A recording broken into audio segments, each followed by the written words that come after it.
Welcome, everybody. Welcome to Office Hours, the first Office Hours of 2022. Let's get this year started, everybody. Welcome to Office Hours. We'll get rolling here in a minute. As soon as I see some people coming in here and letting me know that they can hear me and they can see me. I see you guys out there in terms of head count.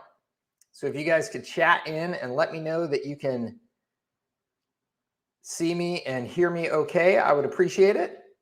And I am going to copy the guest invite link here onto into the comments. Awesome. Thank you, Barton. Thank you, Dorn. Welcome, gentlemen. Good to see you. What's up, Jimmy? Oh, nice. Jimmy just had a call with Broad Street Ads. Love it, don't you? Man, what a cool tool. You're going to love that, Jimmy. Sam says found his way in. Awesome. David Cartwright says loud and clear. Perfect. Thank you very much, gentlemen. Welcome, everybody. Happy 2022. First Office Hours of the year. Booyah. Booyah. That's right, Bart. I hope everybody's off to a good start. I'm off to a good start. Not quite as fast as I want to be because my kids are still out of school. So, doing some hanging out with them still, which is, of course, great. But I'm chomping at the bit to really get running on some stuff and only have so many hours in the day. But that's all good. There will be plenty of time for work in my future. I know that. All right, here is the invite link. If you'd like to join me on camera or microphone. All right, I just put the invite link in the comments there for anybody that would like to come on screen and talk. Then you can do that. You can share a screen. We can look at your computer, things like that. Okay. Howard says, hey, Mike, have Facebook ads issue. I guess we can't share screens on YouTube. Can you not share screens? Maybe you can't. I'll have to figure that out if that is the case. I just gave you the invite link though, Howard. I think that you can. I think if you use that invite link and you come backstage, I think that we'll be able to share screen just fine. So please give that a try. As you guys know, I'm always screwing around with my technology and trying different things and learning different things.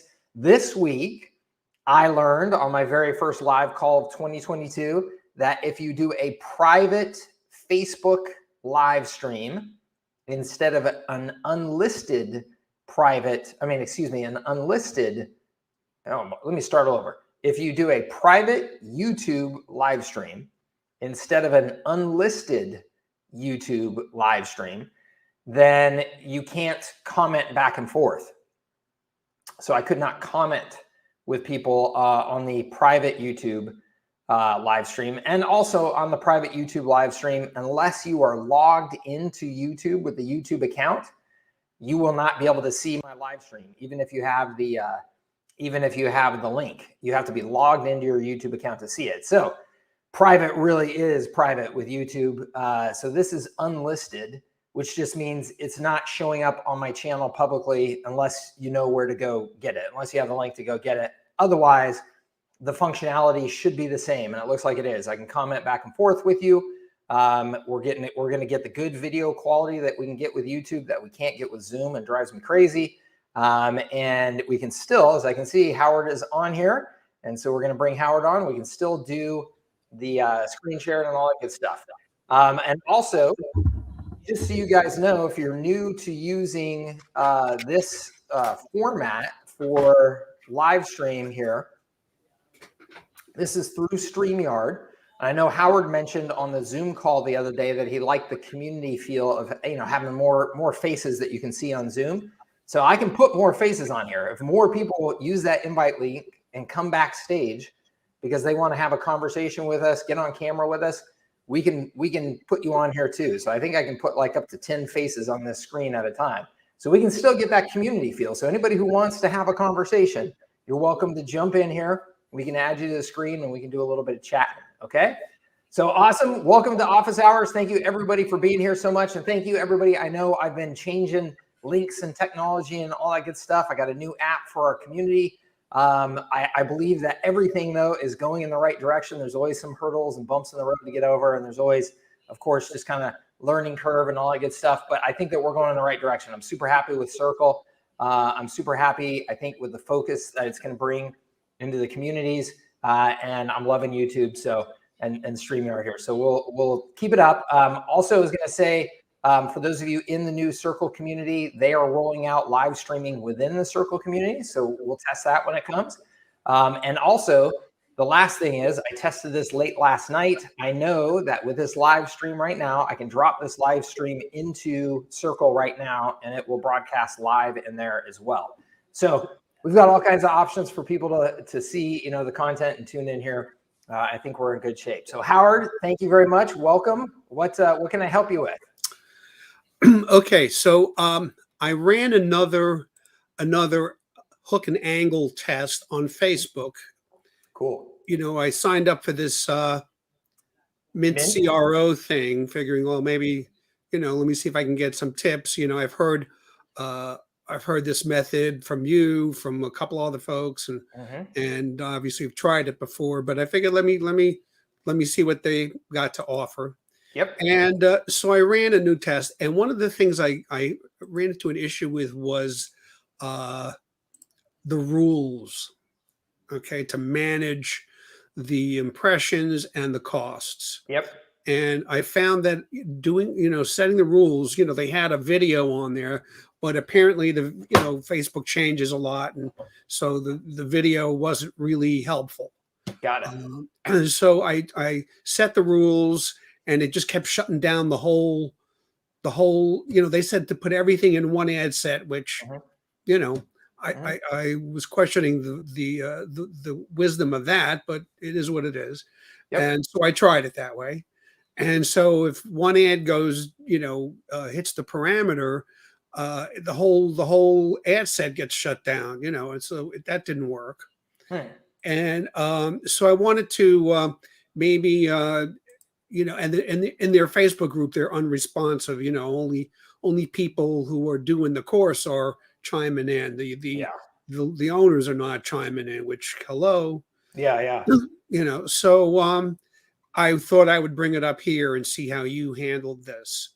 Yeah. So can I share screen? Yeah, go for it. Let me see. Do I need to give you rights to do that or not? Let me see. I think you can go ahead.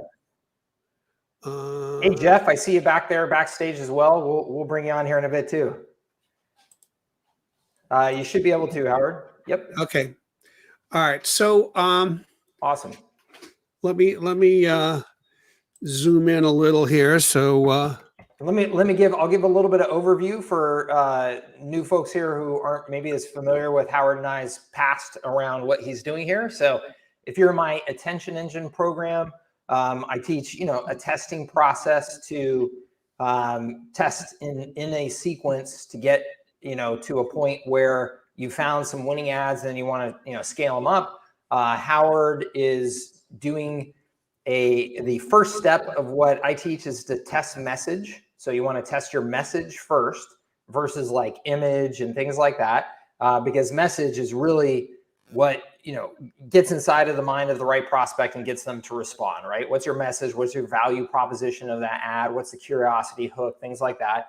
And so he is following a testing process that I learned from a group called Mint CRO, and they run these inexpensive boot camps as part of a get you into their $5,000, $10,000, whatever it is, coaching program for the year. And in that, they teach this specific testing process that Howard is using here. And that's why his ads, you can see the color splits on his ads there. It's all a specific technique. But essentially what he's doing is he's doing a super fast, aggressive split test, not technically, but test of a bunch of different messages to try and find, some winning messages. So that being said, what he is attempting to do, what they teach is that you load all of these ads into one ad set. And the reason why they teach that, which I agree with theoretically based on the way Facebook currently handles all this stuff, Howard, you put it into one ad set because each ad set has a learning phase. So if you split all these ads into different ad sets, you're going to have to run these ads much longer before Facebook gets you out of that learning phase. And so you're going to end up spending much more money, bunch more time. So what they're saying is put all these ads into one ad set so that you get through the learning phase as fast as possible. You're targeting the same audience with all these ads anyway, so just put them all together and let it run that way. Is this technically split testing? No, it is not. So anybody out there who's a Facebook ads guru that's going, wait a minute, this isn't technically the right way that you would test to get good data. You're right. What they teach is speed testing to get you to good enough and then keep you moving forward, which I absolutely agree with, particularly for us smaller, bootstrappy, scrappy entrepreneurs who don't have huge budgets and teams and stuff. It's like, just get to the 80-20 point and then keep moving forward and keep, getting momentum. Let's not worry about perfection. Okay, so then the next step in that is they teach you to turn on rules inside of the Facebook Ads Manager so that once your ads hit certain data points, your ads will turn off. So that way you're not spending money beyond where you need to, and the rules will handle it automatically, so you don't have to stay glued to your computer trying to look for the right time to turn things on and off to save budget. So that's where we are. Howard, sorry, I just want to give that recap. Maybe so now it's, I believe you're having challenges with getting the rules to work, right? Is that correct? Yeah. All right. So if I go to the campaign level, all right, and I'll go to manage rules here. It kept shutting off my, all my ads. So I just shut it all down and just manually managed it. So if I go to edit, all right, the first is an impression cap and turn off ad set condition. This is not a great one because this could be, all right, that's not a great one to show. Let's work with this one. Okay, so I was going to shut off ads that cost over $1. Okay. All right, so if I go into actions and I go turn off ad, I get this thing. You can't have cost conditions. You need to change the rules, conditions, or actions. Well, I don't understand why that would be. I'm sure they've got their reasons here, but it would just make sense that, okay, you're controlling your cost per result, and if it goes over a certain amount, you turn off the ad. I don't see what's so, but they won't let you do that. It says you need to change the rules. All right, and this is at the campaign level. If I go to actions, these are my only three choices. Yeah. Check. So go back to where that message is that says it can't have, and just hit the learn more button real quick. I'm just curious to see what they tell us. About rules, you might not be permitted to create a rule with cost-related conditions if you are at the ads level. Cost conditions are not allowed where they could impact performance negatively. Rules that turn off ads can't have cost-related conditions. You can't change the rules of action. Set your rule at the ad set level or campaign level instead. This is because rules with cost-related conditions are not permitted at the ad level. Ad level is used for options, design, and placements. Okay. Rules related to objectives, targeting, scheduling, and performance are also not permitted. Okay. I mean, whatever reason, it is what it is. Facebook, for whatever reason, has decided that that's what their rules are. So I think that your option in this case is just to get the notification and then turn it off manually. Yeah. It just kind of, I think it is what it is. But do create rule. Let's start from scratch, just so I can see how we do this if we start from scratch. Cool. Apply rule to, and then you're going to pick your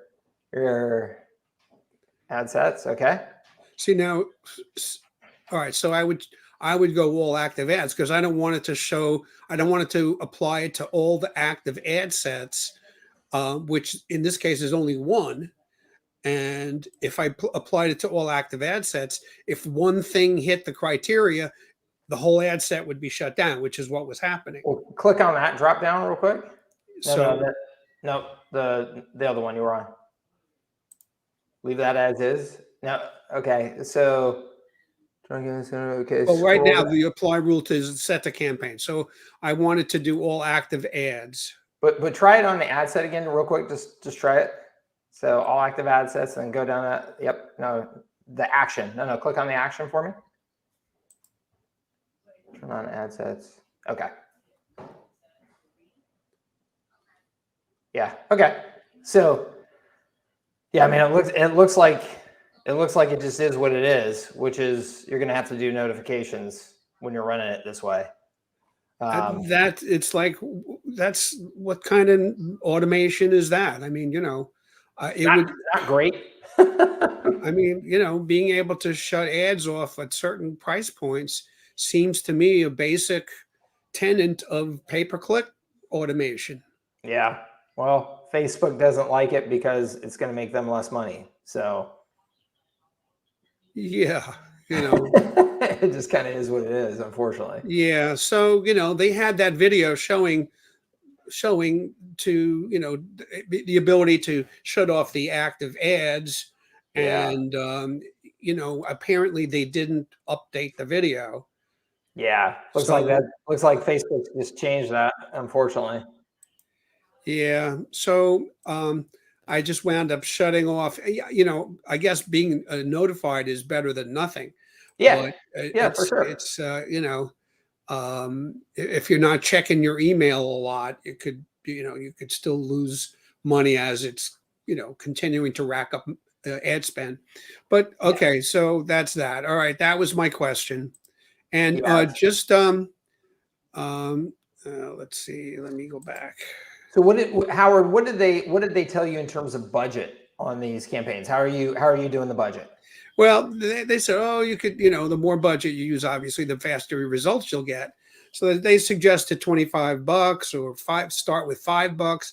I started with $40 because, I don't have time to mess. I'd rather just get the data and be done with it.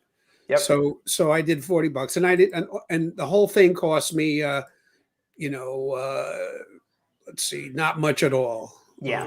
So that's what I was going to say, and I think it's $45. Yeah. So everybody, I think that's the major takeaway here is the testing process that Howard is doing. So click by cost per result, Howard. Sort by cost per result. So you can see here. Do it again.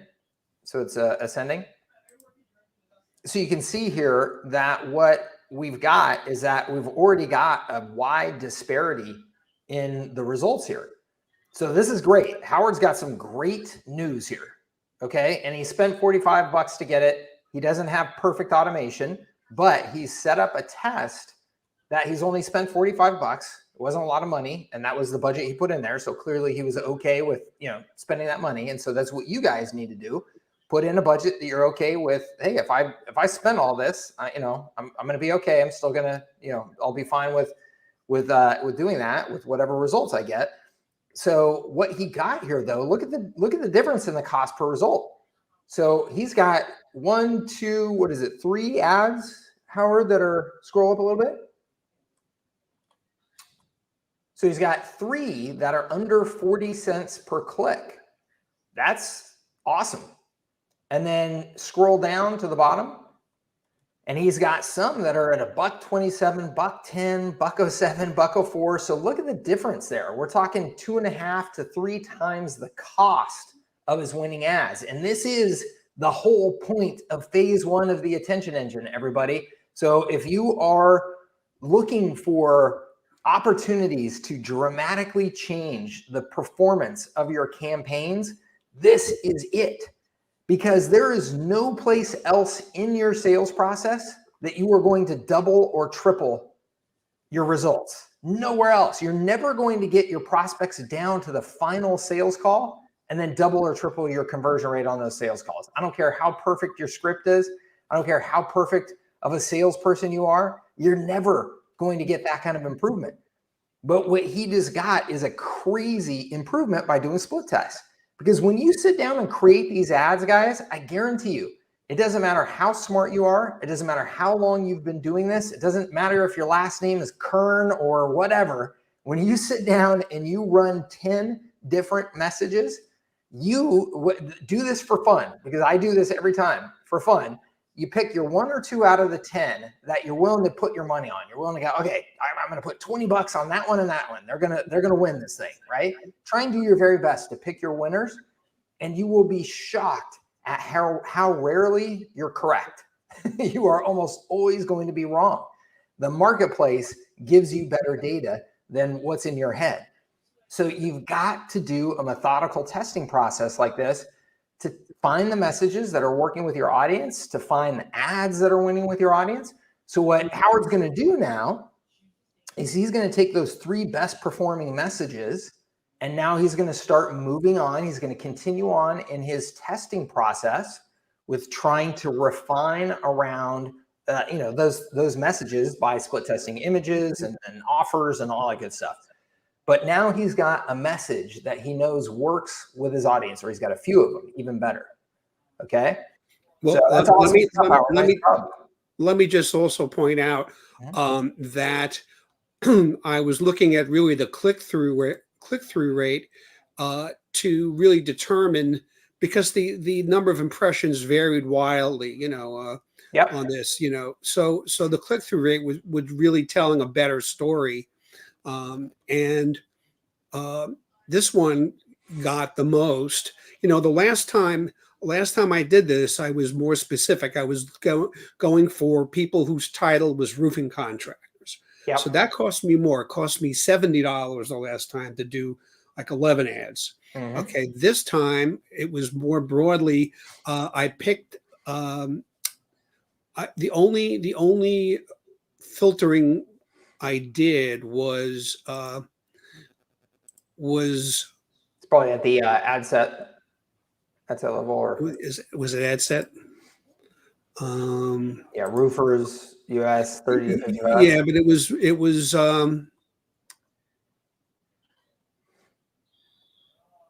United States. Okay, 30. People who matched industry, installation, and repair services. This gave me enough of a sample, larger sample, because if I went with just roofers, it would only give me like 5,000 or 6,000, and it would be a lot more expensive. Yeah. So as per their test result, parameters, I did that. So that was something I wanted to point out. Yeah.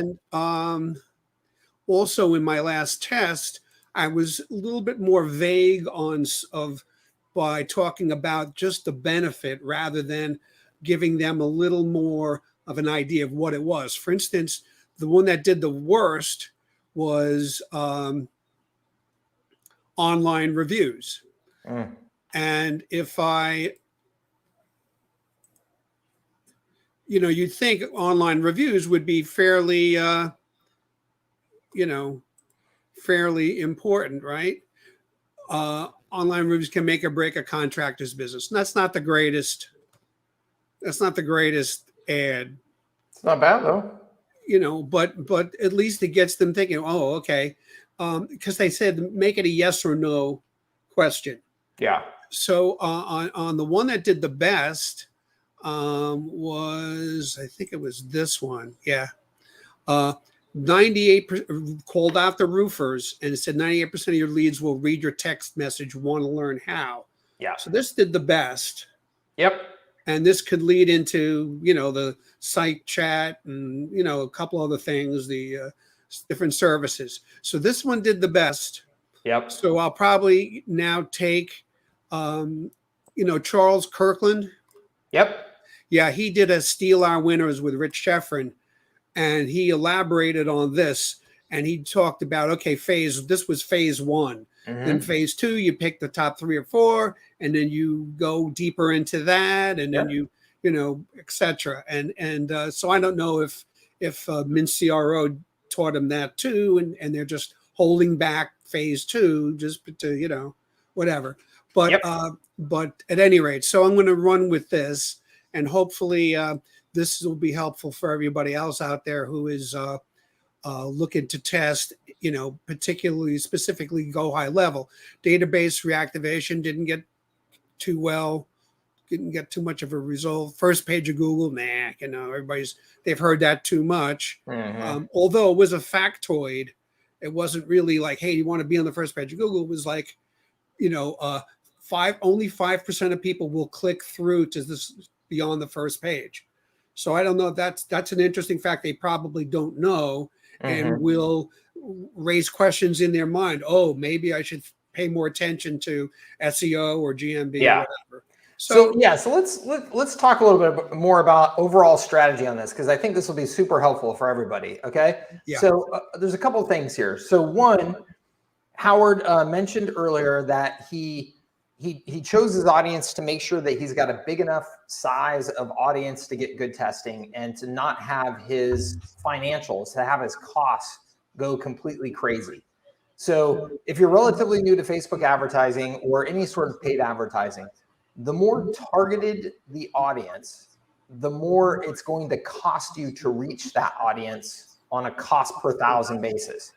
Okay, so if I'm trying to run ad specifically to roofers, and there's only 10,000 roofers on Facebook, people that have said that's my profession, then Facebook is going to charge me a much higher cost per thousand to reach those 10,000 versus if I just go to a broad audience. I'm going to mute you here, Howard. I think there might be a little bit of background noise there. So if I am targeting a much bigger audience, 500,000, 1 million, it's broader and Facebook lowers the cost. Okay.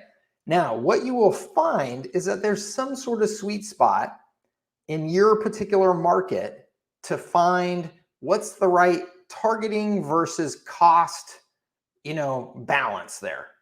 Because if you target too broadly, then Facebook may be showing your ads to people who your ads just don't matter to, right? So, but if you focus too narrowly, they could charge you so much to run those ads that even if you get decent results, your cost per click and cost per lead and stuff may be too high for you. So you got to find that balance. So that's one really important thing. Another really important thing that Howard is talking about here is he's split testing 10 different messages here. Okay. I don't even know that I have the right language to be able to communicate what I'm going to try and communicate here, like really clearly, but I'm going to do my best. Okay. You can see here that Howard is testing a bunch of different potential value proposition subject areas, if you will. So, hey, Mr. Roofer, are you going to respond to something about follow-up calls or a totally different subject, booked appointments, or a totally different subject, web chat, or a totally different one, automation, or a totally different one, maps? So those are all different potential subject areas. If you're testing a bunch of different subject areas, what my recommendation would be is that the structure of your copy, your message itself, be almost exactly the same. Okay. And I would use what I call my sniper shot ad, which my sniper shot ad is essentially just, here's my value proposition, and I'm just hitting you straight between the eyes with it. Nothing clever at all about it. So let's just say that the value proposition statement is going to be something like this. We'll automate your follow-up calls to get you more booked roofing customers. We will generate your own leads to get you more roofing customers. We will increase your booked appointments to get you more roofing customers. We will use our tools on your website to generate more leads to get you more roofing customers. You know what I'm saying? Like the structure of the copy. I'm not saying that was good copy. I'm just saying that the structure of my copy, I would try and make nearly identical so that we're taking away any other variables, because we're already testing a major variable. We're testing, hey, are you interested in hearing about text messaging or follow-up calls or automation or maps or getting ranked in Google? Like, those are all very different things. And so if the message structure is very different between those, you're just adding a whole nother variable, right? So I would try your very best to isolate variables. Okay. Just try and isolate variables and just keep that in mind always in your testing. When you're doing testing on paid advertising, you've got to know, what am I actually testing? Otherwise, if you throw just the kitchen sink in there, you don't really know, why did that one thing perform better than the other? What did I learn from that? Because the whole point of testing is to learn, right? And so if you're just throwing a bunch of variables in there, yeah, you may find a winner for this particular set of ads, and that's good. But did you learn anything to improve your process and improve your approach going forward? Okay, so just try and isolate as much as you can as you're doing this, and that's just going to help you continue to get better and better and better in this process. So nice job though, Howard. Congrats on getting it done, running the ads. I love the action. I love that you've got a few messages that are clearly winners. And I would take all 3 of those messages, put them in your messaging reference, right? Put them into the little swipe file for you to grab whenever you're doing stuff, because ultimately you should probably be working with all 3 of those messages in the near term future to try and continue to develop your approach to that market. Cool. Awesome. All right. Thanks, Howard. Let's see here. I'm going to bring Jeff on. What's up, Jeff? How you doing? Good. Welcome to the call. Thank you for being here. Thank you. Yeah. How can I help? All right. So my question is I think probably more on the strategic end. Mm-hmm. I'm not quite I have not done paid ads. Okay. All right. And my concern, the reason I have not, is because I feel like if all the leads came flooding in, the structure and where they go and what actually happens to the offer, to the close, all that stuff is not really in place. Yeah. Therefore, I want to get kind of that there before I let the rain happen. Right. Totally. So, and we're talking about a services business, right? Agency type of business, Jeff? Yes. And so currently my business is mostly doing one-to-one clients, hypnosis and mindset coaching, because they're kind of go together. That's right. Yeah. And it works pretty well. The price, there's a good solid minimum price. Mm-hmm. Used to be the one-offs, like one per session. Now it's the packages, right? Yeah. Good. 2,800, 1,600, or 850. So 850 is the low, but it's still like 4 hours of my time, even at the lower. Yeah. Right. Yep. Or more.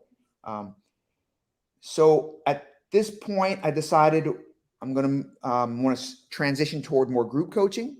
Okay. So I've been running that weekly for probably about 8 weeks, complimentary for all my clients. Okay. To kind of work out, get it all worked out. Get the logistics figured out. Yeah. So now it is, pricing is a big question. Okay.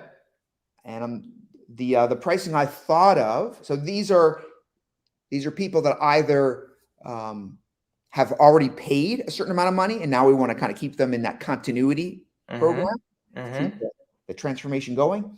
And for people that hear the bigger numbers or the one-to-one are like, whoa, that's a little too much. For me, the group sounds wonderful. Right. Okay. So here's what I thought. You tell me if since my lowest package one-to-one is $850, that my group would start at $375 for 12 weeks total. So basically it's $125 a month. Yep.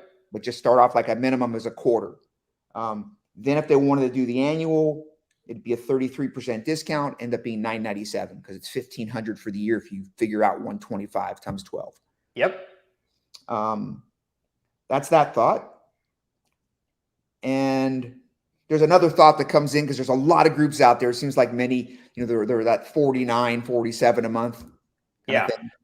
And who are your customers? Who are these people? Is there like a niche that's identifiable? The only identifiable thread between them is they're all people that really want to grow, transform, change their life. But in terms of their demographics and their sociographics and those kind of things, I've got a doctor from the East Coast that comes in there. Some people that have good from students to professionals and everything in between. So entrepreneurs, It's kind of across the board. Okay. Um, Okay. It has not been really niched at this point. Yeah. Interesting. Okay, cool. And in that, so tell me about if they sign up in that 4-hour package, is there like a set deliverable in that 4 hours in terms of, hey, by the time we're done with these 4 calls or whatever, you're gonna go from here to here?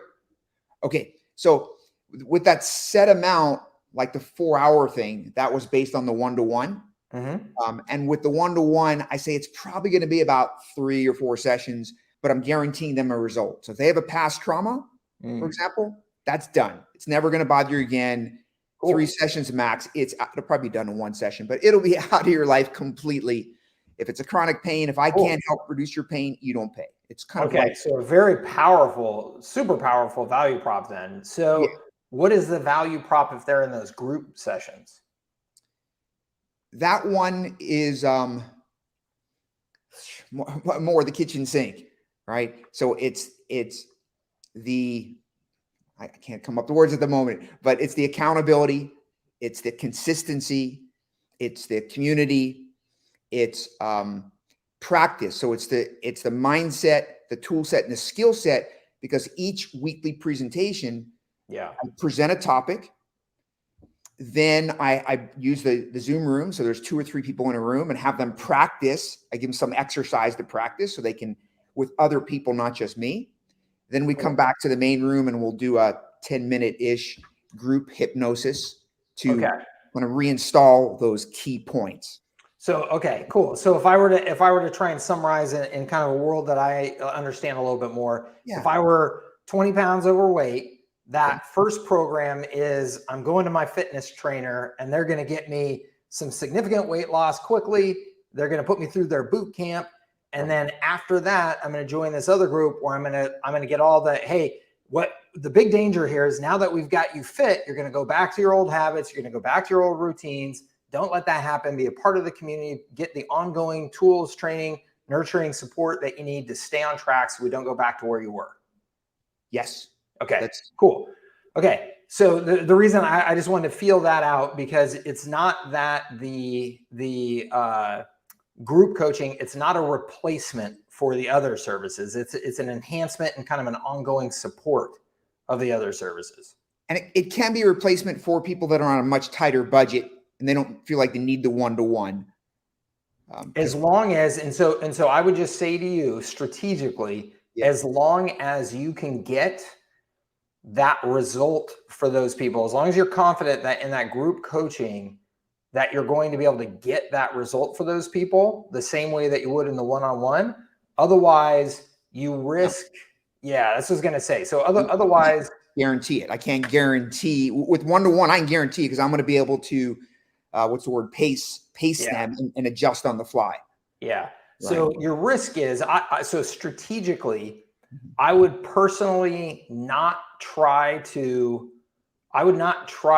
pitch the group coaching in any way as a replacement for the one-on-one. I would pitch it as the ongoing maintenance. So you come here, you do your boot camp, and then you get into the community for the ongoing nurturing. So that I would keep those messages super, super clean and distinct so that you don't cause any confusion in the marketplace. And it allows you to maintain the premium value proposition of your one-on-one services as truly premium. Like, hey, this is life-changing stuff, and it's more expensive because you're getting life-changing stuff. So, like, maintain those positions very clearly, which means that then that group, if it's that paid group like that for doing that ongoing maintenance, I don't think it's a good foot in the door offer. It's not for new people to come in. It's for existing people to stay and continue to pay you longer. So that would be the important distinction to me. So what I would say is that if you have that, then the next thing for you to focus on would be, okay, well, what's the front end offer so that I can just get more volume of people into this system? I think it sounds like you've got a good system. You get people to the one-on-one stuff, they have good success, they get a great result. Yeah. And so now it's like, well, shoot, I'm going to stay with this and make sure I don't lose my result. You got me amazing results. Let's keep on doing this. That's awesome. So how do we get more people to experience a win so that they want to invest in your one-on-one premium services? So that's the other area then that I think that I would focus on. And if you do that and you have those three pieces, I think you're off to the races. Yeah, and looking at it the other way as well. That's awesome that way. I think I probably close about 50%, 60% of the ones that are on the phone, right? Somewhere around there. And the ones that don't close are people that it's just out of their budget. Yep. And they hear 850, 1600, whatever, it's out of their budget. Yep. So my thought there is if they come into the group, and I do let people go into the group who just started as a client, they can start the group stuff right along with the one-to-one.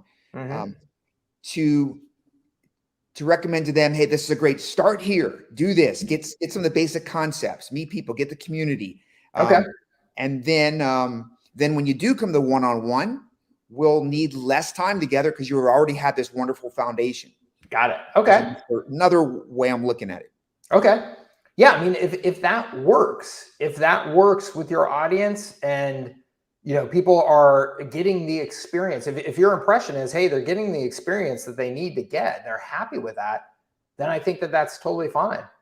I think it's totally fine. If I were to, again, just like strategically design it, I would still think that I would have a separate front end offer that maybe it's a course. Gotcha. Maybe it's a one-time group boot camp thing, but it's a one-time. So you're getting the experience of the specific transformation event, as close to that transformation event that you can deliver, that's going to give them a wow experience and go, oh geez, I've got to get signed up with Jeff because that was incredible. So I would look for something that I could offer that is distinctly focused on achieving that objective. That is a paid offer. So, it could be a one-time $97 thing. It could be whatever, because you are going to get a ton more conversion on a one-time offer versus that continuity offer that you're offering. It's, the difference in conversion rate between a one-time offer, just pay me one time, $97 today. That's all you got to do, versus signing up for some sort of ongoing thing. The conversion rate is night and day different. So you're going to convert a lot more of those initial prospects into customers using a one-time offer that's designed specifically just to turn them into a customer. How do I get that good experience in their hands one time? That's the whole point of that offer. The whole point of that offer is to take a prospect and turn them into somebody that has exchanged money with you and gets a good experience, so that now they have much higher degree of confidence in investing in your premium services and in your continuity. Because the reality is, as we know, I mean, unless these people, the same people that can't afford your package, your $875 package, will go and buy a flat screen TV today. Right.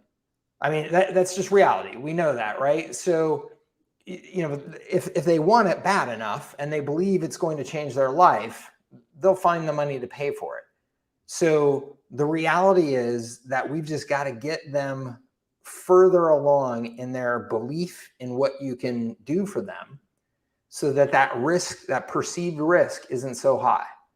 So if you can do that, if there's a one-off thing that you can offer that you feel like, okay, I could design, like, as an example, if you look at your ongoing thing that you do for that group, and you say, man, there's this one exercise that I do in that ongoing program that's just kind of like magic. Like everybody like gets the oohs and the ahs and the goosebumps, right?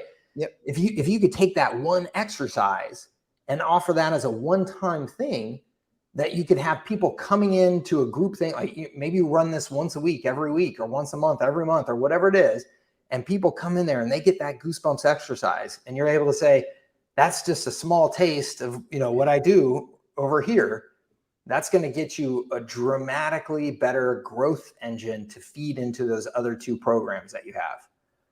So That's huge.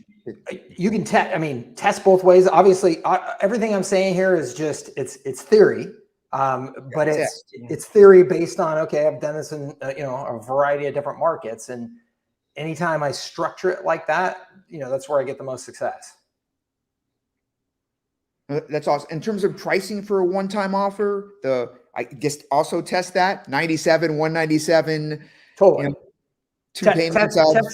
Test the heck out of it, because here's the deal. If you're doing a good high leverage offer, and so what I mean by a good high leverage offer is you're doing something where you can deliver it to 50 people at a time, 100 people at a time, whatever it is. You don't really care what the price point is, as long as it's allowing you to do your marketing, right? The whole objective is to turn them into a customer and get the experience.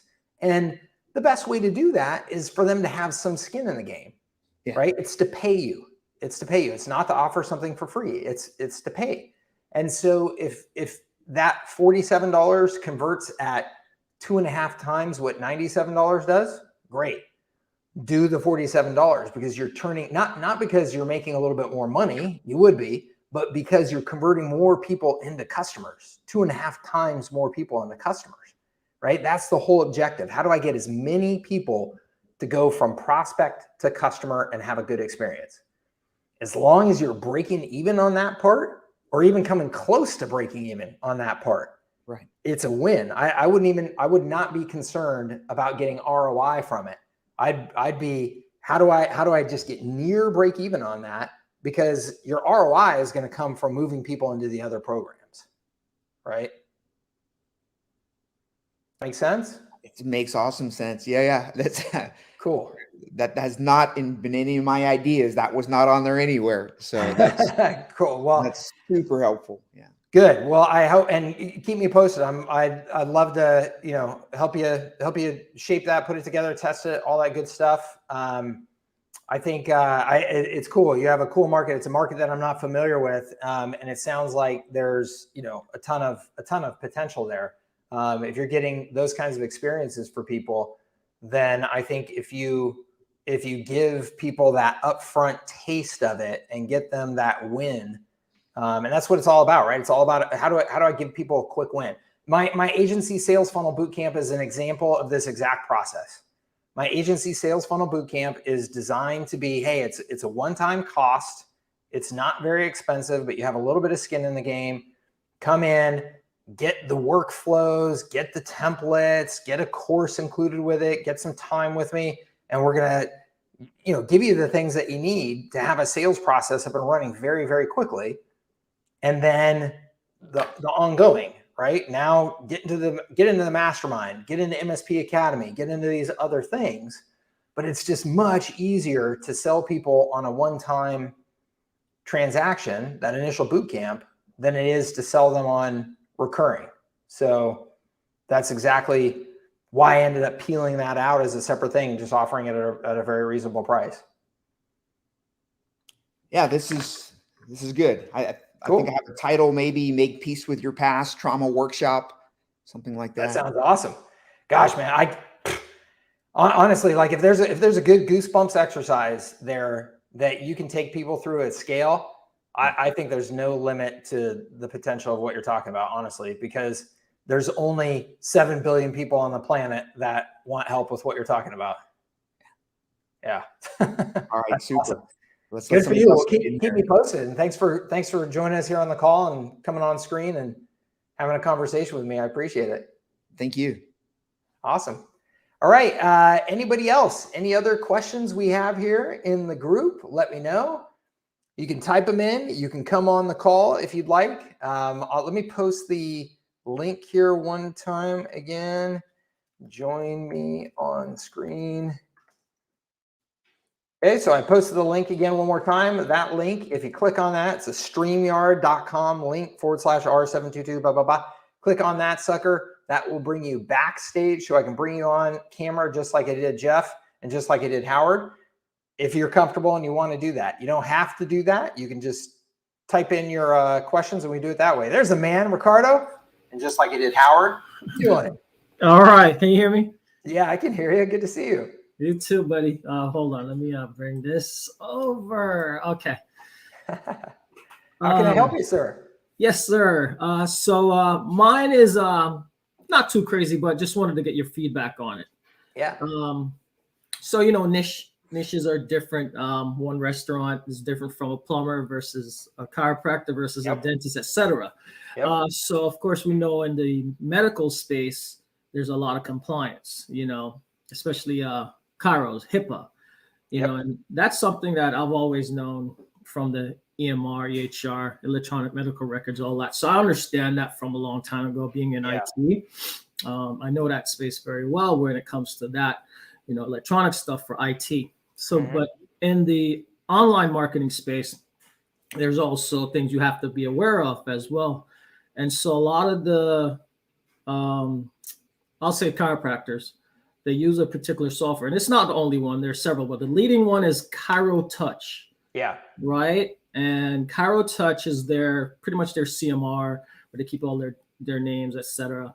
And so now with High Level, the integration is not there yet to merge with Touch. Yeah. And so I lost out on a client this week, prospect that I could have gotten. He was on board with me and everything. And the deal breaker was a company by the name of ReviewWave. The name may trick people because they're like, oh, ReviewWave, but they only do reviews. No. ReviewWave, when you go to their website and see what they're offering, their prices and their features, they're just like High Level. Got it. And they integrate with Touch seamlessly. And that was the deal breaker for me with that chiropractor. He said, Rick, I was coming on board, but after I spoke with my CAs, my assistants, they decided we were going to go with ReviewWave. It was a dagger to me. Yeah. So what's your take on that? I did speak to Sean Clark in High Level, and he led me to a great resource, a guy by the name of Jace that runs a company called 3Rive. And Sean said, hey, Rick, reach out to this guy, gave me his email. We talked for a good half an hour, but his stuff that integrates with High Level into Touch is in beta. So it's not there yet. So I've always had this issue with chiropractors for something, whether it be compliance with call tracking, because I used to do call tracking with them and other things. There's always this customization stuff that's always going on. And I know that's one of the things you always speak of is try to avoid all that stuff where you're going in and doing all this customization stuff. Yeah. So I just wanted to get your feedback on that. Should I still stick with this niche in regards to what I just experienced? As I said, it wasn't nice because I had the client on the hook. I had him on the hook. Yeah. The deal breaker was that High Level didn't integrate with Touch. Okay, cool. So yeah, this is a good question. It's a real good question. It's a good strategic question about deciding on your market and deciding on how you're going to differentiate yourself in a market. Okay. So here's the thing is that you could make the decision of, okay, I'm going to, if I'm going to,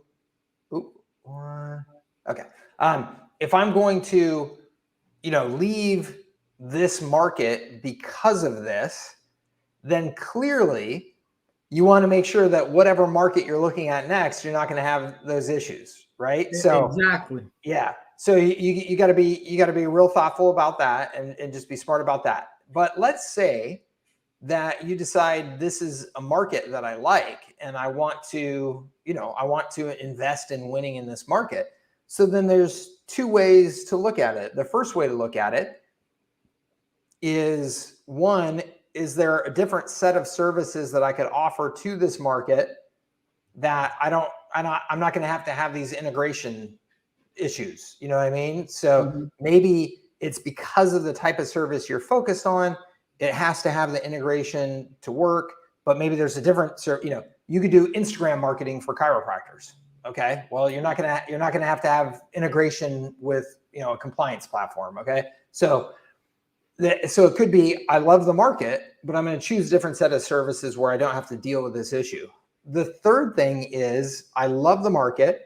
I think that these services are the big opportunity. And now here's the trick is to mindset wise, to realize if you're stuck at this hurdle the far majority of other people are stuck at this hurdle and they're going to run. Right. They're going to. It's friction. They're not going to get through that friction. So one of the easiest ways to get competitive advantage in a marketplace is simply just to do what your competitors won't. I mean, it's as simple as that. It sounds so simple that it sounds just like, I mean, it's just basic, but it's truth, is that there are your competitors, the majority of your competitors will not do certain things. And if you commit to doing them and you commit to figuring out, okay, how do I tackle this problem? You're going to create a little, potentially a little kingdom for yourself there, because you're going to have a much less competitive battleground there. So if you decided to go that route in this particular case, what I would personally do is I would say, okay, if I'm set on the high level platform and I'm also set on, or my customers are set on ChiroTouch, maybe there's one other one that, between those two, they have the majority of the marketplace. And that's the way it's got to be, because in any market, there's always just one or two that have the majority of the marketplace. That's the way marketplaces work, right? It's 1, 2, and 3. And typically 3 is like 20% of 1. So there's a huge drop off. So if you look at those top 2 platforms, what I would do is I would personally hire somebody to develop the integrations for me. It's not that expensive at all. And now you're going to have ownership. You're not relying on somebody else developing. You're developing your own proprietary thing, which is now something that you could sell to other people if you want to, or it makes your business more sellable if you decide to go that route because you've got technology. I would find a developer and I would say, hey, look, I need somebody that can establish an initial connection at these points between these 2 platforms. And then I'll keep you around for ongoing updates and enhancements and stuff over time. So this will be an ongoing, work for you.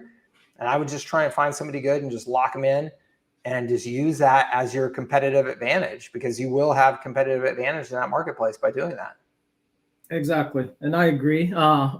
That's why I wanted your feedback. My intent was not to leave it, but I said, let me just throw it at Mike. I just want to hear it. I'm a competitor. I will compete. Yeah. Good.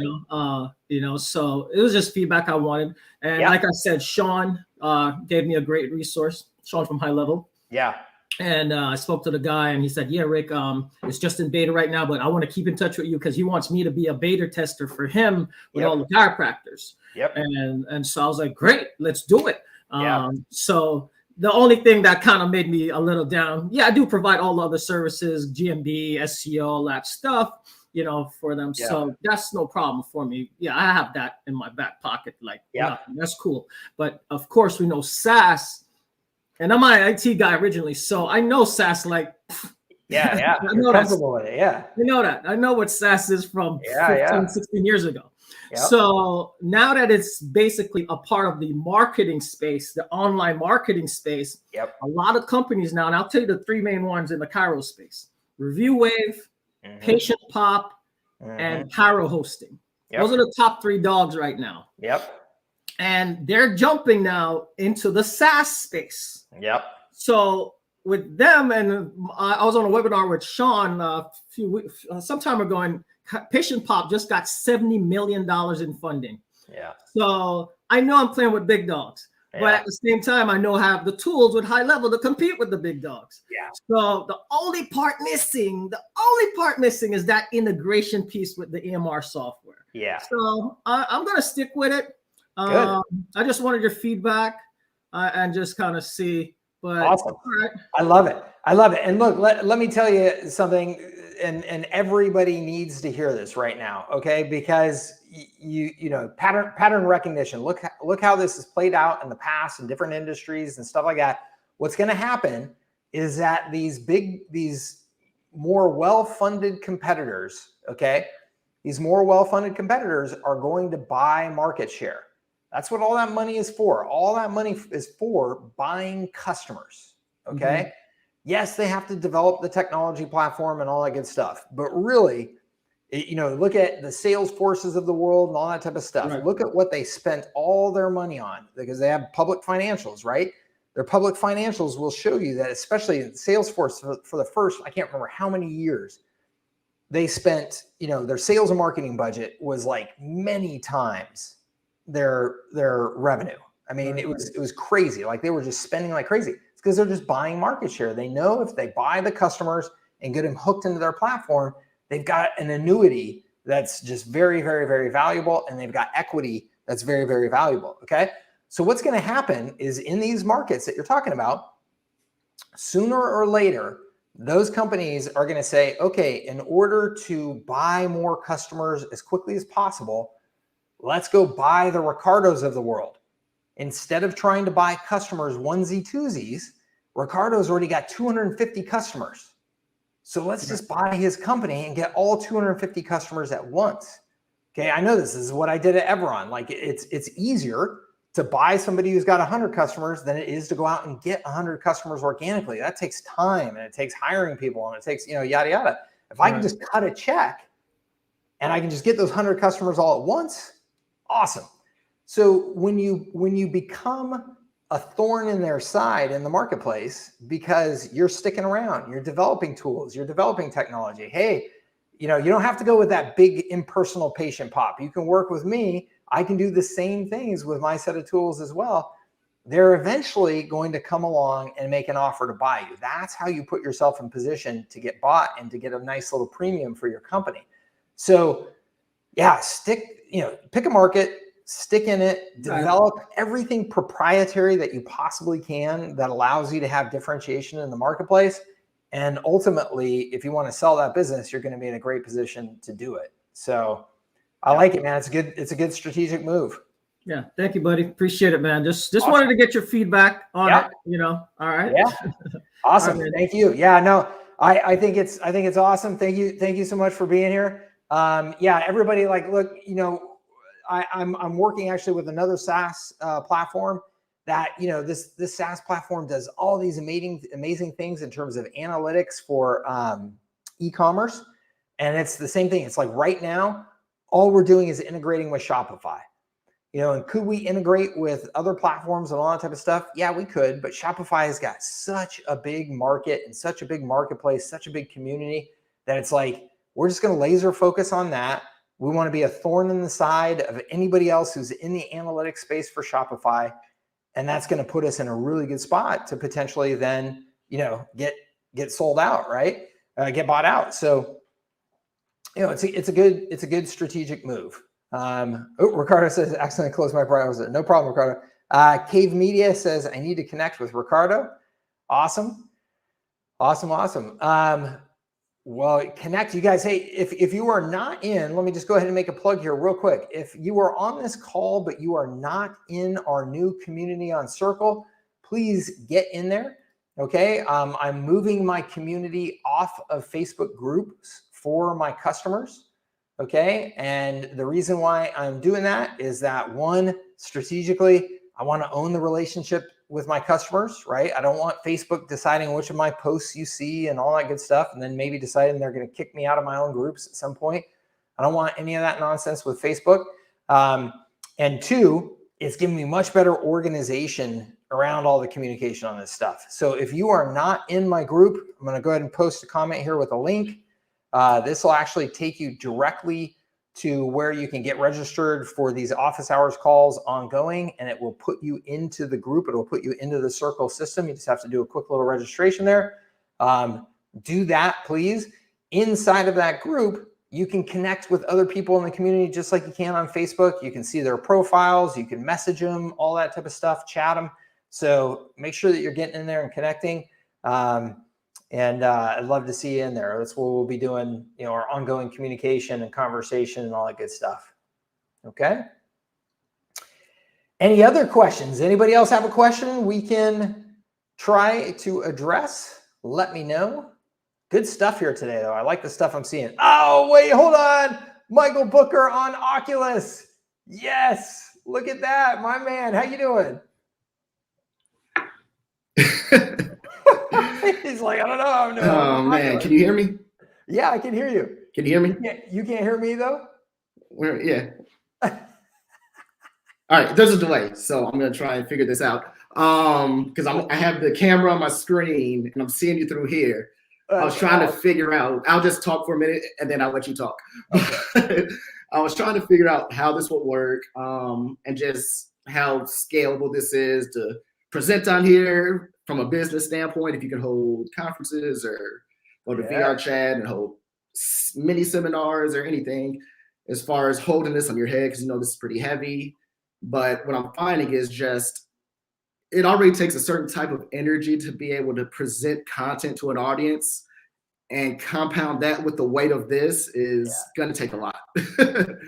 So this is going to be a good workout, at least. Going to have to get my stamina up. But what's going on with you?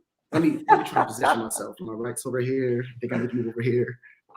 It's pretty cool, though. I feel like Iron Man. That's so awesome. I love it. I love it, Michael. So Michael Booker and I, we've been chatting actually recently about that we're both addicted to Oculus.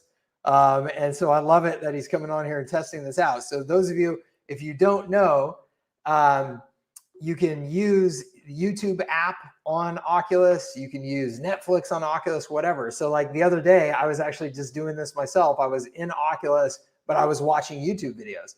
But that way, when you're in Oculus watching YouTube videos, you see it like you're sitting at a movie theater, right? It's a giant screen. It's like very immersive. So it's pretty darn cool. And then what Oculus is doing is they're rolling out, of course, Facebook with its whole meta, platform approach. They're rolling out workspaces in there. So like you can actually set up your computer, a virtual representation of your computer in Oculus, so that as long as Michael has his Oculus headset on, it doesn't matter kind of where he's at, he could pull up his computer and work on it, even though he's not sitting at his computer. And we can also have, we can go in there and have meeting spaces where he and I are sitting down, at a meeting table talking, even though it's all just virtual, reality, right? So it's all really cool stuff. It's also early days, as Michael is saying. He's like, hey, wait a minute, right now, this is kind of weird. Like I'm the only one on the call with this big clunky thing on my head. And, so it's going to take a little bit of time to get there for sure. I think that the next generation of this that we're going to see is it's going to be glasses instead of a full headset like this. And it's going to be a little bit more augmented reality instead of the full virtual reality experience. And that's going to be a little more practical, right? I can put on my sunglasses and have an experience versus the full immersive thing. Just like I'm sure some of you guys have seen now, the Ray-Ban sunglasses that you can connect to your iPhone and talk on your phone through your sunglasses. And it's like perfect quality sound, and you can't see any microphone, you can't see anything, and there's no earbuds in your ears, no nothing. But when you're wearing those sunglasses, you can talk on your phone. Nobody else can hear you outside of those sunglasses. It's not like a speaker or whatever. So it's like you're just walking around with your sunglasses on, talking on your phone. That's going to evolve, I think, into what we're going to see next in the whole, virtual reality, augmented reality space. But this is awesome, Michael. I love that you're testing it. And what we need to do is you and I both need to get on Oculus at the same time and give some of this stuff a test so we can see how it works when we're both in there.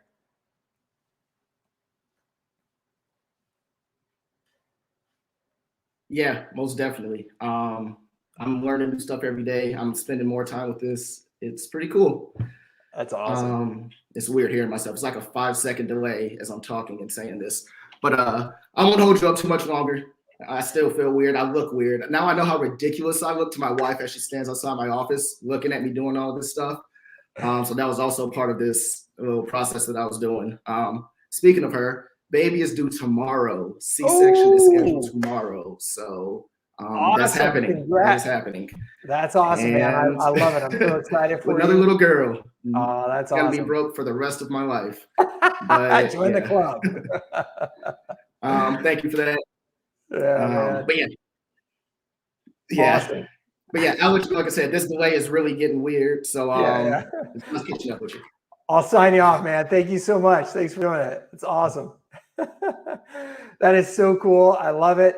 I love, we've got so much fascinating new technology. And I got to tell you, in my opinion, Michael is doing the right thing, which is testing this stuff early, because there's going to be crazy opportunities with it, guys. Crazy opportunities. I think you got to be spending, Google tells their employees to take 20% of their time just to experiment and learn.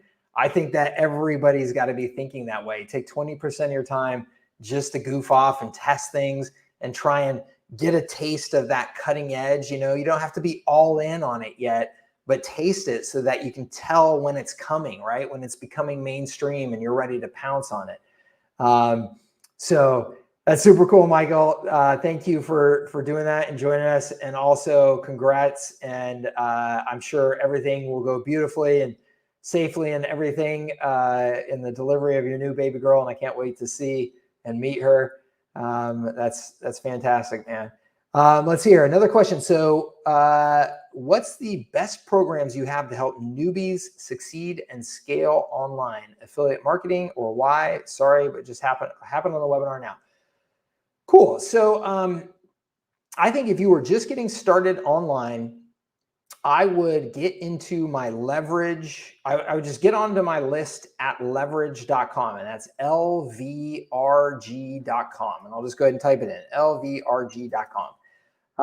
Right now, if you go opt in there, the first thing that you're going to get is a free kind of course that I'm going to walk you through how I would go about launching a product online and making my first $10,000 online. And it's a combination of, doing some affiliate marketing and also potentially developing your own product and that type of thing. But leverage.com, LVRG.com, in the next year and starting here in the next, week, because I'm rolling out some communications around the changes I'm making there. That brand and that business will be 100% focused on how do you build an online lifestyle business around information marketing. So not e-commerce, not physical products. I've done that before, but I just don't really want to try and, it's not really my focus and my interest, and I don't want to teach in that space. I really, really love information marketing, and I love the direction that it's going and the opportunities that are going to be there. And when I say information marketing, I don't just mean being an expert or a guru. That's one version of information marketing, right? Affiliate marketing is another thing. Offering a paid newsletter is another thing. Doing curation is something. Holding events, just being a publisher. There's so many different things that you can do in information marketing. And speaking of Michael Booker coming on here on Oculus, the things that you're going to be able to do in Web 3.0, blockchain, metaverse, and all that type of stuff are just going to explode the potential of that overall space. So I would get on my list there, and you'll start seeing the direction of that, and you'll start seeing some more offers to learn specific strategies and techniques from me. I'm going to be focused on what I call the arrow model. Okay. To me, this is the only business model going forward. As far as I'm concerned, it's the arrow model, A period, R period, O period. And that stands for audience, relationship, offers. Audience, relationship, offers. Okay. And the point being to simplify things. Whether you're building, I don't even care if you're building an agency or an expert or a guru business or more of a publishing model, whatever it is, the three things that you're going to focus on: building an audience, building a relationship and deepening your relationship with that audience, and then making offers. Of those three things, the thing that gets the most attention right now is offers. What am I going to sell? It's actually the last thing that you need to worry about. I know it's the thing that gets everybody's attention, but it's the last thing that you need to worry about. Most importantly, what everybody should be doing every single day is building their audience, building their relationship with that audience. When you do those two things, you'll be able to make offers and make money for the rest of your life. It may be that you're offering an information product. It may be, my good friend Billy Jean, right, offers all these information products and training and stuff, and then just launched his own shoe line. Okay, you could do that too. The Rock offers information products, right? Entertainment, Hollywood movies. That's an information product. It's an entertainment-focused information product. but now he's selling tequila and he's selling energy drinks, okay? Because he has an audience, he has a relationship with that audience, and then he can make any number of offers. That is the order of your focus. That should be the order of your focus. And if you do that right, you won't really have to say I'm in the information business. You're not necessarily in the information business. I mean, you could say it that way if you want to, or you could say I'm in e-commerce, whatever. The reality is you're in the business of building an audience and developing a relationship with that audience and serving them. And what they want to be served could be a variety of things. But if you're focused on that audience and on serving them, you're always going to have a business and you're always going to win. Okay, so if you're getting started online, or if you've been online for the last 7 years, I don't care. As far as I'm concerned, that's how you should be thinking about your business going forward. And when you think about it in that way, what I hope for you, as it does for me, is it simplifies things. It takes me out of this tactical focus and instead allows me to think strategically. Okay, where is the best place for me right now to meet the audience that I want to connect with? Okay, it's on YouTube right now. Okay, great. Well, then let's go and start putting content up on YouTube and running ads on YouTube. And then how do I develop a relationship with that audience? Well, I'm going to develop that relationship through my content, but also I should set up my circle community and move people into that community. I should get them on my email list. I should get them on my SMS list. Maybe at some point in the future, I'm going to sell them an NFT that gives them rights in my community to come to live events. Anything that I can do. Office hours calls. These office hours calls are about attracting audience, but they're mostly about developing a relationship with audience. Okay, it's free. It's an opportunity for us to connect. I'm going to try and help you as much as possible. We're going to have fun conversations. It's about deepening my relationship with my community. Okay, and then offers are last. Offers are last. I can offer software. I can offer training. I can offer live events. I offer, whatever, some NFT in the future. I could launch my own whiskey brand with Michael Booker and, whatever. So audience relationship offer. Audience relationship offers, I should say. Keep that in mind going forward. To me, like I said, that is the only business model. That is 100% how I am thinking about my entire future in business. That's it. It's just audience relationship offer. So that simplifies to me what I should be focused on and spending my time on and looking for opportunities to expand in those areas. Okay. So I hope you'll join me over there. There's no name associated with the person who asked that question, but I hope you'll join me over there and I hope we'll be able to connect and I can help you. All right, last call for questions. I don't see any other questions coming in. So if there are any more questions, please go ahead and send them in. Otherwise, we'll wrap up and I'll let you get to your Friday and to your weekend. And one more time, Happy New Year. Get off to a fast start. Let's get it done. Get excited about your goals. Get excited about your opportunities and get after it. Okay, Russ, awesome. Welcome, Russ. Good to see you here. All right. Well, look, I don't see any other questions. Please, if you're not already in my circle community, I'm going to drop the link there one more time. That's a link to the office hours schedule. So the schedule for these calls, you can register an RSVP for these calls there, and you will get reminders that will take you to the YouTube channel here when we're going live. I'll be adding new calls to the calendar there. You'll automatically get registered for those.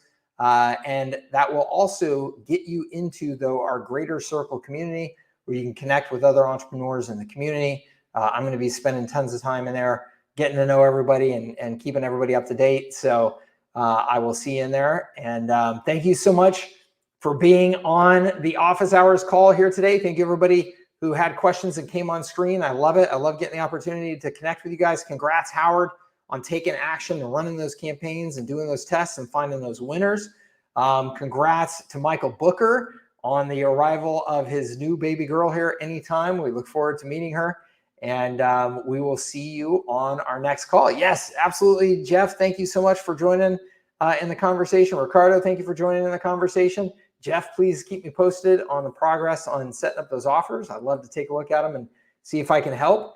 And we will see you on the next office hours call every other week, right here, same time, same place. But get registered in the Circle community, and you'll get the RSVP reminders and all that type of stuff, so you don't have to think about it. It'll get on your calendar, all that good stuff. Okay? Awesome. Thank you, David Cartwright. Thank you so much, everybody. Have a great Friday, great rest of your day, and a great weekend. And we will see you on the next call and in the community in between. Okay? Take care, everybody. Thank you. Bye-bye.